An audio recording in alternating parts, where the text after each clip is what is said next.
On est face à l'un des jeux les mieux notés de l'histoire du jeu vidéo.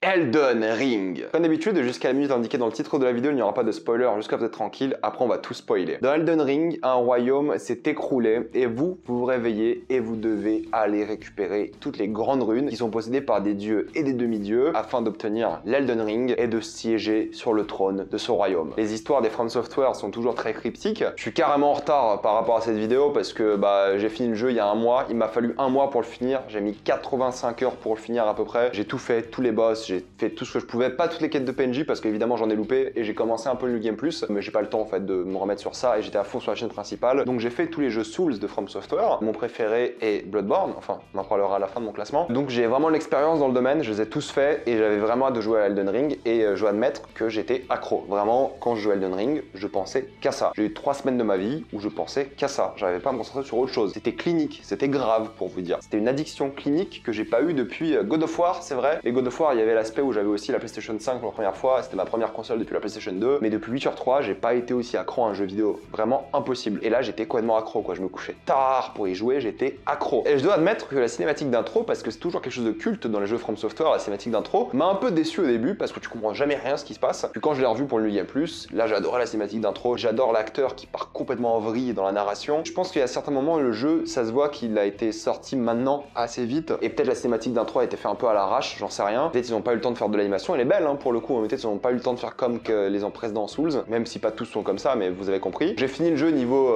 180, on va dire, pour être précis 179. C'est cool parce que j'ai jamais eu besoin de farmer dans le jeu. Je trouve que c'est de une le jeu Souls le plus dur et le plus facile à la fois, et on peut changer ses stats à l'infini, donc il n'y a même pas ce besoin de créer de nouveaux persos. Vu que tu peux changer tes stats à l'infini, tu peux faire le même perso plein de fois, jouer magie, épée, force, dextérité, arcane, ce que tu veux, vu que tu peux changer les stats. Et la grosse particularité de ce jeu-là, Elden Ring, c'est que c'est le premier Souls en monde ouvert, réellement en monde ouvert. Beaucoup l'ont comparé à Zelda, moi j'ai pas joué à Breath of the Wild, j'en sais rien pour le coup, faut que je me le fasse un jour, mais je l'ai pas fait, mais tout le monde le compare à ce jeu. Et moi, je pense que c'est le monde ouvert le plus addictif auquel je joue de ma vie. C'est le plus unique et c'est celui qui m'a le plus donné envie d'explorer de ma vie. Parce qu'il y a un truc qui était fou dans le jeu, c'est que je ne savais jamais où ça allait me mener. Je n'ai rien vu sur le jeu avant la sortie et je ne savais jamais où ça allait me mener et j'avais trop envie d'explorer, aller dans tous les recoins, toutes les grottes, toutes les cavernes, tous les donjons, tous les endroits de la map. J'ai essayé d'escalader avec mon cheval autant que je pouvais. J'étais complètement accro au jeu et je voulais vraiment tout explorer, et c'est tellement fort comme jeu de me donner cette envie de tout explorer le plus possible. Et le plus dingue, c'est que la map est énorme et à chaque fois j'avais l'impression que le jeu allait s'achever. La première zone, la toute première zone, Limgrave, je pensais que c'était genre le jeu en entier. Avant qu'il sorte, je pensais que le jeu ça allait être ça, un monde ouvert, mais un gros monde ouvert quoi, habituel. Mais là c'est un énorme monde ouvert et les zones s'enchaînent. À chaque fois que je pensais que c'était la dernière zone, il y en avait une autre, il y en avait une autre. Et le fait de pas montrer la map en entier quand tu l'ouvres, c'est un truc de fou, parce que la map s'agrandit et s'agrandit et s'agrandit et s'agrandit et ça ne s'arrête jamais. Et ça, c'est l'un des meilleurs sentiments que j'ai eu de ma vie de gamer, c'est voir cette map s'agrandir et me dire putain, c'est pas fini. J'étais sur le cul à chaque fois, j'étais scotché. À chaque fois, c'était pas fini. Je ne savais plus quoi faire. C'est l'un de ces sentiments où je me dis non, mais là, ça va sûr, ça va finir. Non, ça continuait, ça continuait, ça continuait et je n'en pouvais plus. C'est presque un défaut, en fait, parce que j'étais tellement surpris et j'avais tellement envie de le finir à un certain moment. Non pas que c'était mauvais, mais il y avait cette anticipation, surtout vers la fin, où tu dis que c'est bientôt la fin et au fait, ça s'arrête jamais, quoi. Ça s'arrête jamais, putain. Et il y a une grosse diversité. Il y a les fameux Legacy donjons qui sont vraiment des zones à la Dark Souls habituelles. Il y a des ruines, des arbres et tout qui sont pas très intéressants du point de vue du monde ouvert, c'est plus pour farm un peu et pour avoir des boss un peu différents des fois. Et globalement, les donjons Legacy, c'est ce qui est intéressant dans le jeu. Le reste, c'est un moyen de se balader dans la map pour aller au prochain donjon. Mais les arbres sont cool, les ruines sont cool, les catacombes sont cool, mais c'est pas les trucs les plus fous du jeu, quoi. Pour moi, c'était la manière dont la map était faite, la manière dont l'environnement était fait, la narration de l'environnement, les différentes zones, les nombres de marécages de poison qu'il y a dans le jeu et que je les ai pas détestés, ces marécages de poison. Le fait qu'il y a un monde souterrain de fou aussi, ça j'étais scotché. Quand j'ai découvert le monde souterrain, j'étais sur le cul. Et un truc qui est cool, c'est que dans les précédents jeux, en fait, pour avoir de nouvelles flasques, pour te soigner, fallait te reposer un feu. Là, t'as pas besoin de te reposer un feu. Si tu tues des groupes d'ennemis, ça remplit tes flasques et ça empêche pas ton exploration. Tu peux explorer à l'infini si t'arrives à tuer des ennemis, et ça c'est trop bien. Et tu sais jamais sur quel genre d'ennemi tu vas tomber, tu sais jamais où tu vas finir, et ça donne trop envie d'aller partout, et ça c'est fou. Il y avait une catacombe au tout début du jeu, dès que tu ouvres un coffre, tu te retrouves à l'autre bout de la map, et des ennemis beaucoup plus forts, et tu pètes un câble, et tu vois à quel point la map est grande. Ça arrive 2 fois dans le jeu, tu ouvres un coffre, et t'arrives à l'autre bout de la map, et tu te rends compte à quel point le jeu est énorme, et tu pètes un câble, tu dis what the fuck, qu'est-ce qui se passe quoi. Et ces petits trucs là, de te montrer la map alors que tu la vois pas, t'as juste ton point de personnage à l'autre bout de la map, trop bien quoi. Ça te montre le monde de fou. Et quand tu joues dans le New Game Plus, quand je savais où aller, le monde n'est pas si grand que ça au final. Quand tu sais où aller pour avancer dans le jeu,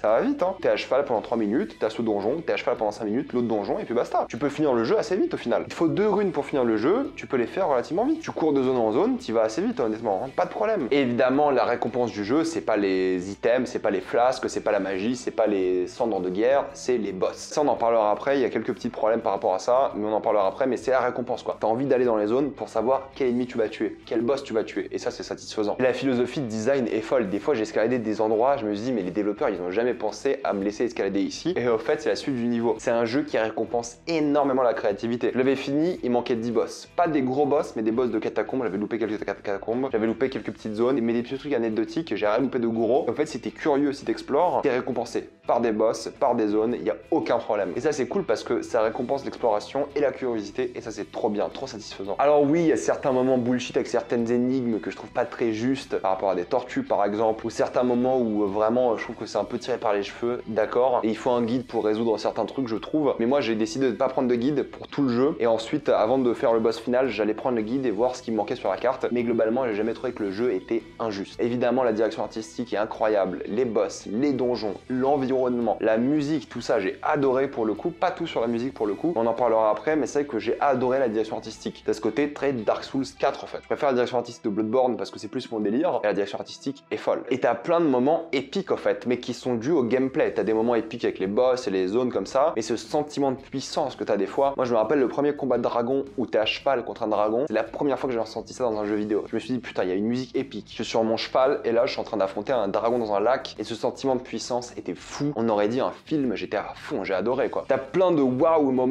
où vraiment tu poses ta manette, tu te dis putain mais qu'est-ce que je vais affronter. T'as des moments grandioses sur les combats de boss où il y a des explosions de partout, des trucs trop kiffants. Le gameplay te récompense énormément et tu prends des claques tout le temps. Il n'y a pas beaucoup de boss pour le coup, il y en a une dizaine de vrais boss, on va dire, des boss uniques. Les 10 là, par contre, ils te mettent des vrais claques. Il y a beaucoup de choses qui sont recyclées de Dark Souls 3, mais ça te dérange pas, les animations sont recyclées, c'est les mêmes, mais c'est tellement bien recyclé que tu te rends même pas compte. Si ça permet de faire des jeux plus vite, recycler autant que vous voulez. Là, c'est du bon recyclage. Ils recyclent les animations, les trucs de gameplay, et ils font tout un monde autour, quoi. Pour moi, c'est la nouvelle référence du open world en termes d'originalité, de construction, de gameplay. C'est une claque. Après, c'est vrai que tu sais pas toujours quand il fait nuit, pour le coup, et le fait d'avoir des boss de nuit, des fois, c'est un peu pénalisant parce que tu rencontres un boss, tu dis ah, c'est marrant, il est pas toujours là. Et au fait, t'as plein de boss qui apparaissent que la nuit et tout, et il y a plein de boss qui sont quand même assez recyclés, et c'est un peu le problème aussi, hein. Mais j'ai beaucoup aimé que la torche ait une vraie utilité, même si t'as une lanterne à partir d'un moment, la torche est utile et la lanterne est utile parce que t'es dans des endroits vraiment sombres. Le fait que le jeu soit pas linéaire, c'est dingue parce que si tu galères contre un boss, bah c'est un monde ouvert. Reviens plus tard, va farmer, bat d'autres boss et reviens pour ce boss plus tard. Et c'est pour ça que le jeu est pas très compliqué, mais à la fois il y a des boss qui sont quand même super difficiles. Après, l'autre problème existe aussi, c'est que moi j'avais pas fait une zone, la Weeping Peninsula, je l'avais pas faite et je l'avais faite en 4ème zone et là j'ai torché tout le monde quoi. J'étais tellement puissant que je défonçais tout le monde et le jeu était devenu facile. Même à poil, je défonçais tout en fait. Il y a quasiment pas de temps de chargement, ça c'est génial, sauf quand tu meurs évidemment, donc ça c'est super satisfaisant. Il y a plein de niveaux cachés. Par exemple, t'as un item que tu récupères en te baladant sous une zone qui est vraiment pas accueillante. Et si t'entends une petite voix et tu tapes un pot, ce pot là va te donner un item qu'il faut pour débloquer l'une des zones les plus difficiles du jeu. Mais si tu passes pas par là, et c'est pas un endroit très évident à trouver, hein, si t'es pas curieux, bah tu vas jamais trouver cet item et jamais réussir à arriver à l'endroit qu'ils te disent. Donc il y a plein de niveaux cachés, il y a aussi un système de cartes au trésor qui est assez intéressant à voir par rapport à des peintures et ça c'est plutôt cool. La récompense tu t'en fous un peu, mais c'est plus un jeu pour toi trouver même dans l'environnement ces cartes au trésor et c'est assez cool. Chaque zone est géniale, mais je trouve que les deux dernières, la zone on va dire de neige, je trouve que là il fallait même pas d'ennemis. Il y a toute une zone sud de neige, il fallait même pas d'ennemis. Il fallait juste laisser le personnage explorer la zone, les beaux paysages et tout, fallait même pas d'ennemis, les ennemis sont chiants, personne va les affronter je pense. Moi je les ai pas affrontés, je m'en foutais, hein. Je l'ai affronté 2-3, je fais bon ok c'est chiant, je passe à autre chose. Et la zone nord de neige est plutôt cool, c'est vrai il y a plein de donjons, ça débloque aussi une nouvelle zone, mais globalement je trouve que la dernière zone est bien plus rushée par rapport au reste du jeu. Mais les meilleurs moments du jeu, c'est les Legacy donjons, c'est vraiment les moments très Souls où il y a un level design de fou, il y a plein de raccourcis, plein d'ascenseurs, plein de portes à déverrouiller d'un côté que de l'autre. Les donjons étaient fous, vraiment trop bien. Les Legacy donjons étaient incroyables et c'est vraiment ce que je vais me rappeler du jeu, je pense, en plus de l'exploration de dingue. Parce qu'explorer ce monde était grandiose, vraiment j'ai adoré chaque instant. Les ruines, les catacombes, c'est des trucs un peu recyclés dans le sens où il y a toujours des trucs un peu intéressants dans les ruines, c'est toujours le même concept, le même architecture et tout. Des fois il y a des petits changements, d'accord, et ce petit changement donne du piment. Et pareil pour les catacombes, c'est toutes les mêmes sauf quelques changements. Il y a quelques catacombes qui sont un peu différentes et quelques moments qui sont un peu plus incroyables. Et quelques catacombes qui te mettent des claques. Il y a une catacombe avec 2 catacombes en une, je vais pas trop en dire, et j'ai trouvé ça incroyable. Il y a plein de catacombes comme ça qui sont originales, et globalement c'est des trucs recyclés, et moi je les compare un peu au Calice de Bloodborne. Il y avait les donjons de Calice de Bloodborne, c'était des mondes générés aléatoirement, et pour moi c'est un peu ça les catacombes. Tu les fais ta première run, quand t'es en new game pour la première fois, tu découvres découvres le jeu, tu les fais toutes. Et en New Game Plus, t'en fais quasiment aucune. Parce qu'il n'y a pas des boss intéressants la majorité du temps. Il n'y a rien de vraiment passionnant dans ces catacombes. Donc les faire, je trouve qu'il n'y a pas trop d'intérêt. Mais la première fois que tu joues, c'est intéressant. Ça permet de faire quelques boss à droite à gauche qui sont pas très cool, mais ça passe quoi. Et ça permet d'avoir un peu plus de niveau, un peu plus de jeu en fait. Parce que la boucle de gameplay est folle, mais je vais jamais refaire les catacombes quoi. Pour moi, c'est des trucs un peu pas inutiles parce que c'est cool, mais vraiment que je ferais si je m'ennuie dans le jeu quoi. Là, je vais vraiment me concentrer sur les donjons Legacy. Si je fais un New Game Plus sur les vrais boss et des trucs comme ça. Il y a des trucs fous par rapport aux catacombes, par rapport aux ascenseurs en guillotine. Il y a plein de concepts intéressants, mais globalement, ça reste des trucs un peu aléatoirement générés. Même si ça l'est pas, c'est juste des trucs ultra basiques. Et nous, ce qu'on veut dans les Souls, c'est les trucs vraiment faits à la main. Les donjons, par exemple, les vrais donjons, ça c'est un truc de fou. J'aime beaucoup les vitesses de combat. Alors moi, j'ai joué quasiment tout le jeu avec une Curved Great Sword, donc une épée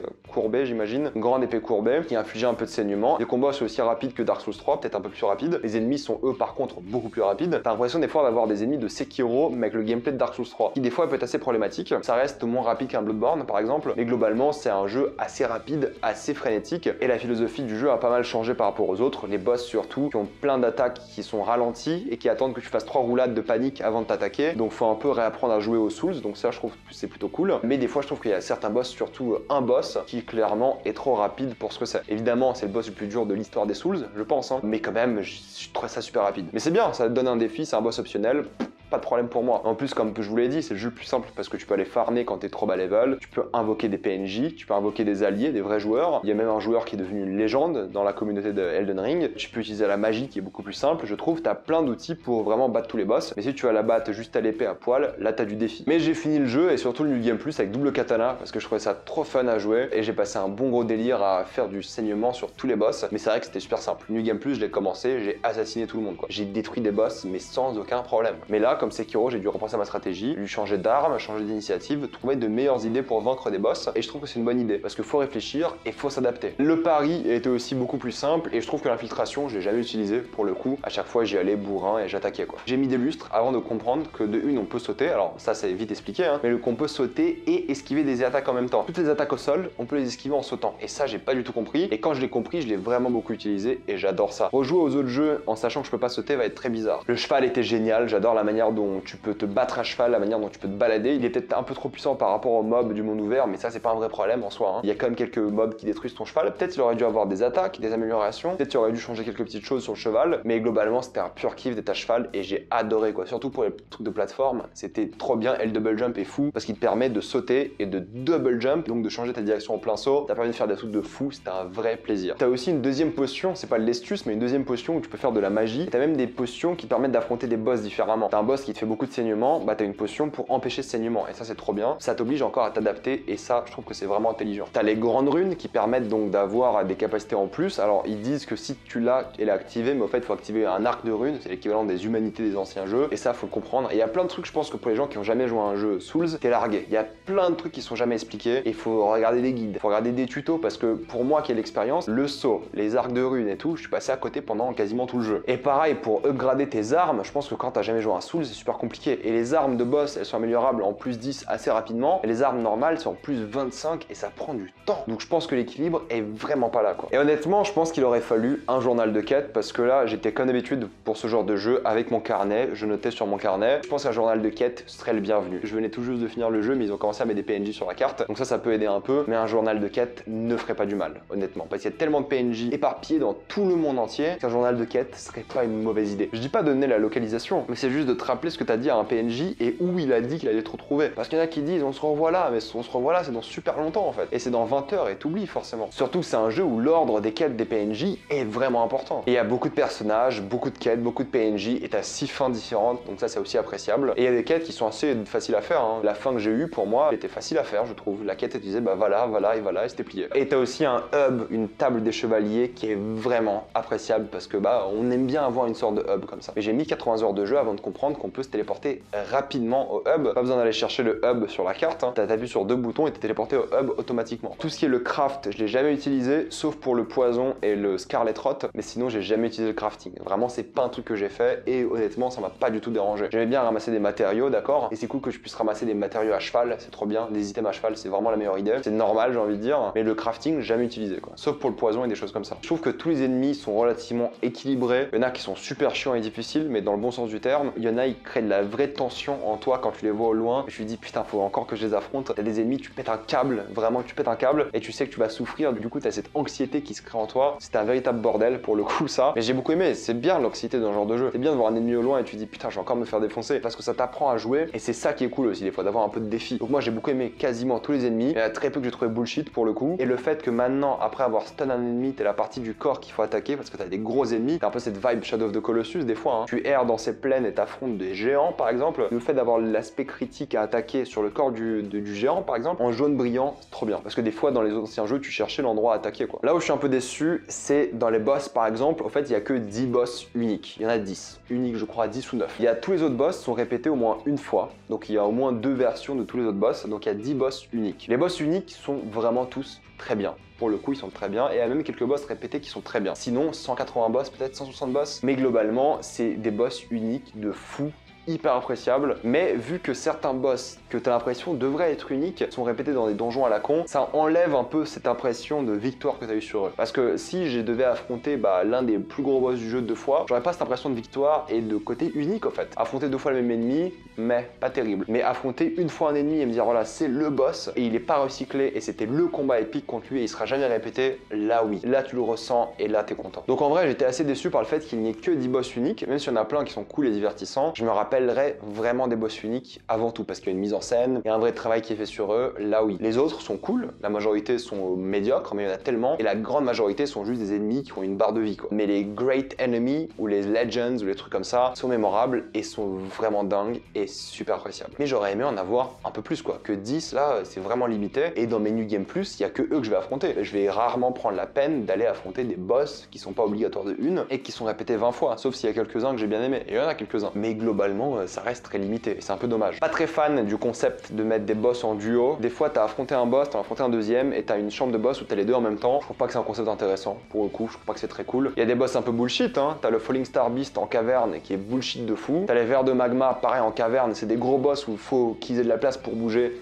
C'est bullshit. Les Tree Ulceration, c'est bullshit aussi. La hitbox c'est pas mauvaise pour le coup, mais tu comprends rien, la caméra va dans tous les sens et c'est terrible. D'habitude ces jeux ont pas des hitbox mauvaises, hein. Les combats étaient horribles. Les affronter genre 12 fois dans les cavernes, super chiant quoi. Surtout que c'est un boss que tu trouves pour la première fois dans le premier donjon Legacy, dans une zone vraiment lugubre, et tu te dis putain ça c'est un boss un peu à la Bloodborne et tout. C'est dans une zone vraiment étrange, et après tu le vois 12 fois dans le jeu, du coup ça perd tout impact. Et après il y a cette thématique dans l'histoire d'héritage, de famille, de ce royaume qui est déchu, et cet empire, là, tous les jeux Souls ont été comme ça, hein. Empire d'avant, et là t'es on va dire sur la fin de l'empire, t'as un peu d'horreur cosmique, t'as beaucoup de lore pour le coup, et c'est des histoires de guerre, mais j'aime beaucoup que le monde ait l'air concret. Il y a des statues de dieux, tu comprends un peu ce qui signifie, et t'as plein de moments comme ça où le lore est vraiment beaucoup présent, même dans un monde ouvert, le lore est vraiment présent, et tout a un sens, et j'aime beaucoup plein d'éléments par rapport à ça, plein de détails. Un truc tout bête, hein, quand tu sors du jeu pour la première fois, tu vois toutes les tours divines, et ça c'est trop satisfaisant. Et tu vois aussi la forge des géants depuis le premier moment. Et il y a des moments assez touchants aussi dans le jeu quand même, il y a des moments fous d'émotion, et tu ressens quand même un vide quand t'as fini le jeu, et ça c'est pas négligeable. Et il y a plein de combats de boss qui sont super mémorables, pour le coup tous les uniques, je vous le répète, hein, ils sont mémorables, je vais pas faire la liste dans cette vidéo, c'est déjà une vidéo un peu trop longue, mais tous les boss uniques sont vraiment exceptionnels d'après moi. J'ai pas fait de coop, j'ai pas fait de PVP pour le coup, c'est pas des trucs qui m'intéressent, pour moi c'est vraiment un jeu solo, même si j'aime beaucoup les messages par terre et l'aspect communautaire, parce que du coup t'as plein de messages, t'as plein de blagues, et les messages aident, et des fois ça aide pas du tout avec les putains de murs invisibles. Une déception sur la musique, il faudrait que je la réécoute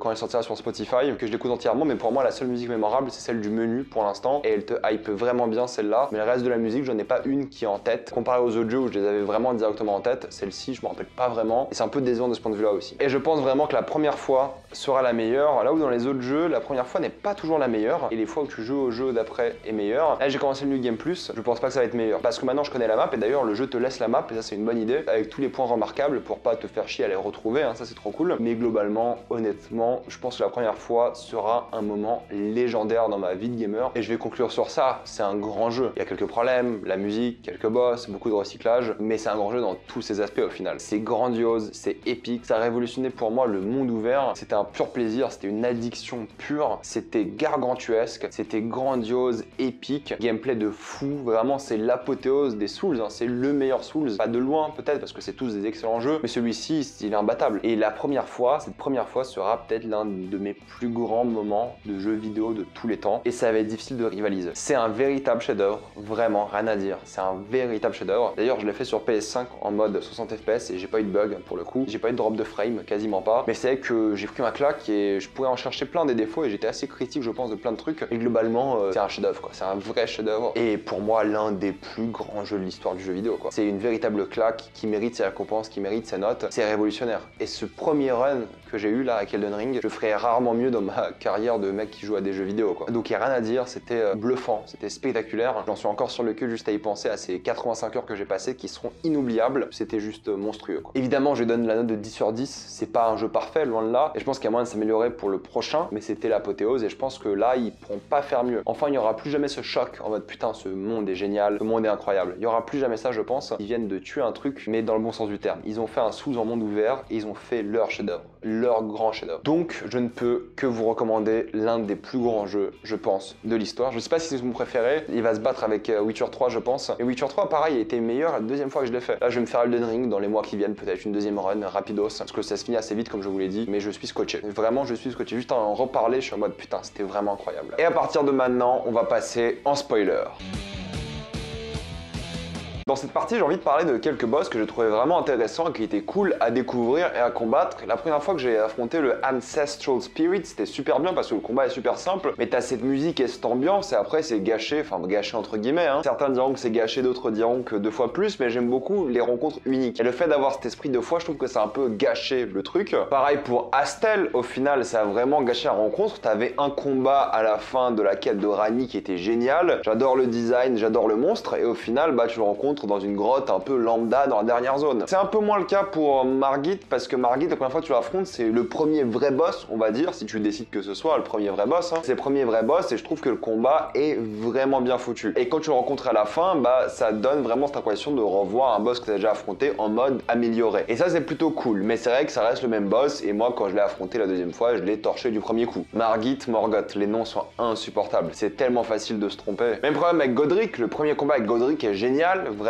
Il est un peu plus facile que Margit pour le coup, je trouve. Margit, c'était le premier vrai défi du jeu, j'ai envie de dire. Godric, super combat, j'ai beaucoup aimé. Pas très compliqué, mais j'aimais beaucoup l'ambiance et l'idée du dragon et tout sur sa main, super. Et après, tu le recombats dans une sorte de Evergoal en mode esprit, c'est trop dommage. T'es passé d'un combat unique à un mec qui a une rune à un mec que tu retrouves dans une zone, quoi. Et ça a toujours été le cas de revoir des boss un peu dans les Souls plus tard, des boss du début plus tard dans le jeu, mais c'était des mobs normaux à certains moments et c'était juste des mobs un peu lambda. C'était rare d'avoir des vrais gros boss qui redevenaient vraiment des boss ou des ennemis lambda plus tard, quoi. Le combat contre le géant de feu est assez épique parce que l'arène est grandiose, t'es à cheval et ça donne vraiment ce combat un peu à la Shadow of the Colossus, presque. Donc le combat est grandiose, épique, rien à dire, j'ai beaucoup aimé. Il est pas très divertissant en termes de pattern et tout. Il est assez facile au final, dès que tu l'as compris, c'est vraiment bidon. Mais pour le spectacle, il est vraiment cool. Et en termes de spectacle, il y a Rennala qui est super cool parce que la deuxième partie du combat, c'est une magicienne. Du coup, elle fait vraiment mal si tu sais pas combattre des magiciens. Mais surtout qu'elle invoque des esprits. Et moi, j'ai complètement phasé quand elle a invoqué un dragon pour m'affronter. J'ai trouvé ça génial. Quand elle a invoqué des soldats et tout, ok, mais un dragon, c'était trop stylé. Et en termes de spectacle, Placidusac, c'est aussi assez impressionnant. L'arène est géniale et la fin, quand il commence à péter un câble et t'as des explosions de partout, c'est ultra stylé. Le combat est très cool, hein, mais c'est vrai que c'est pas le meilleur combat dragon de la saga, hein. Pour le coup, il y en a plein d'autres qui sont meilleurs, mais quand même en termes d'arène, en termes de spectacle, c'est génial. Pareil pour Rykard, je trouve que c'est un combat de boss vraiment cool parce que c'est sûrement le meilleur concept de boss, c'est-à-dire qu'ils ont toujours fait un boss dans les Souls où il est un peu un concept et une manière différente de le battre. Là, c'est le boss du jeu et le spectacle est fou. Au début, t'affrontes ce serpent qui est vraiment énorme et flippant. Ensuite, l'arène se détruit, t'as des météorites qui tombent sur toi, des esprits et tout, c'est ultra impressionnant et t'adores le combattre, quoi, vraiment. Et les combats de boss sont globalement assez simples et assez bien foutus, sauf Malenia que j'ai trouvé incroyablement difficile. J'ai pas réussi à la battre sans invoquer, pour le coup j'ai invoqué un Mimic et après je l'ai défoncé, c'est sûr. Mais c'est que Malenia, j'ai énormément galéré. Elle était super difficile et il m'a fallu, je crois, 6 heures pour abandonner. J'ai fait 6 heures, j'ai fait ok, j'abandonne, je peux pas, je n'y arrive pas. Et j'ai abandonné, je suis passé à autre chose. Du coup j'ai invoqué le Mimic et je l'ai tué avec. Et le combat est plutôt bien fait, mais je trouve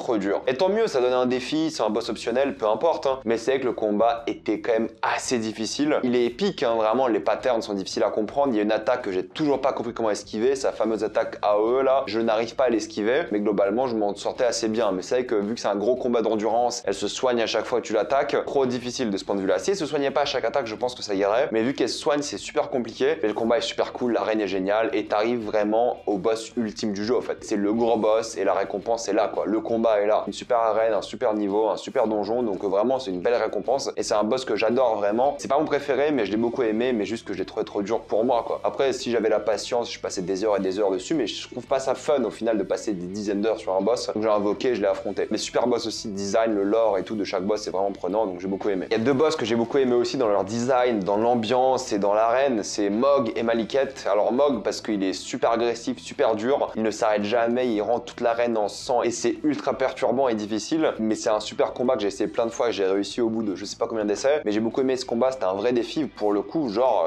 je devais tout apprendre par cœur, les patterns et à chaque fois avoir le temps de riposter et c'était un combat vraiment haletant. Pareil pour Maliket, au début tu te dis bon bah je vais le défoncer et puis après il passe en phase 2, et là t'as rarement le temps de l'attaquer, il est ultra agressif, il m'a fait penser un peu à Artorias pour le coup en termes d'agressivité et j'ai adoré ces deux combats, ils sont vraiment bien foutus, vraiment excitants et j'aurais aimé plus de combats comme ça dans tous ces boss quoi. Du défi, faut tout apprendre par cœur mais en même temps c'est largement faisable. J'ai beaucoup aimé le combat contre Godfrey, surtout le deuxième évidemment, mais j'ai trouvé un peu décevant parce que trop facile, je l'ai fini de deuxième coup, la première fois j'apprenais les patterns, je me suis un peu fait défoncer, mais je l'ai battu du deuxième coup et j'étais un peu déçu parce que pour moi c'est pas le boss final mais l'un des boss finaux et c'est vrai que je m'attendais à un énorme combat trop bien et au final bah, le combat est ok. Le combat est cool d'accord mais trop facile et c'est un peu dommage. Radagon et Elden Beast je trouve qu'il y a un vrai équilibre et c'est vraiment un bon combat et j'adore ce combat. Même Elden Beast il y en a plein qui se plaignent du fait de ne pas avoir réussi à esquiver certaines attaques, surtout une. Moi j'ai réussi à tout esquiver pour le coup sans problème. Ça m'a pas forcément dérangé, j'ai beaucoup aimé le combat, surtout c'est aussi un combat d'endurance vu que tu bats deux boss d'affilée. Je trouve que le boss final est vraiment cool pour le coup et ce trio de boss que t'enchaînes est vraiment bien. J'adore l'arbre qui brûle à la fin, j'adore les cendres que tu vois un peu partout dans le monde. Ça fait penser à God of War qui a les mêmes cendres un peu. Donc non, rien à dire, c'était un super jeu, j'ai adoré la fin, j'ai eu la fin de Rani pour le coup, qui faisait penser à Bloodborne. Vraiment rien à dire, c'est un super jeu, j'aurais juste aimé en avoir plus des boss mémorables, parce que là c'était pas le cas je trouve. Comparé à d'autres jeux, là il y en a pas beaucoup sur la taille du jeu en fait. Il y a le même nombre de boss vraiment excellents et mémorables, mais vu la taille du jeu et vu le nombre de boss, il aurait dû d'après moi y en avoir beaucoup plus. Peut-être dans chaque jeu, t'en as allez 5-6 qui sont vraiment mémorables et trop bien. Et là c'est pareil, mais sauf qu'il y en a 170 des boss quoi. Et c'est un monde ouvert et c'est le plus long jeu. Il aurait dû en avoir beaucoup plus des mémorables. Et mon préféré va rester Radan pour l'arène, pour le combat. Tu peux aussi invoquer plein de gens. Je l'ai fait au début, mais j'ai vite arrêté la partie parce que je commençais à le défoncer. J'ai juste invoqué parce que ça m'attirait trop. Et quand j'ai vu que c'est trop facile, j'ai arrêté la partie, j'ai recommencé sans invocation. Et le combat est difficile. Pareil, tu dois tout apprendre. Il est super agressif, mais l'arène est géniale. Il y a les deux phases quand il te tire dessus et après quand il est à cheval, ensuite en météorite et il est ultra agressif, de la magie et tout. Et c'est un peu le Artorias de jeu dans le sens du lore, l'histoire de son cheval et tout. J'adorais lire à propos de Radan. Non, pour moi, c'est le meilleur combat et il est vraiment excellent. Mettez-moi dans les commentaires ce que vous pensez de tous ces boss et de ce jeu en général. L'avez-vous adoré ou détesté? Tout ça dans les commentaires. Comme d'habitude, pensez à vous abonner à cette chaîne et à la chaîne principale. Mettez un j'aime, ça aide beaucoup cette chaîne. Suivez-moi sur tous mes réseaux et moi je vous dis à la prochaine fois. Salut à tous.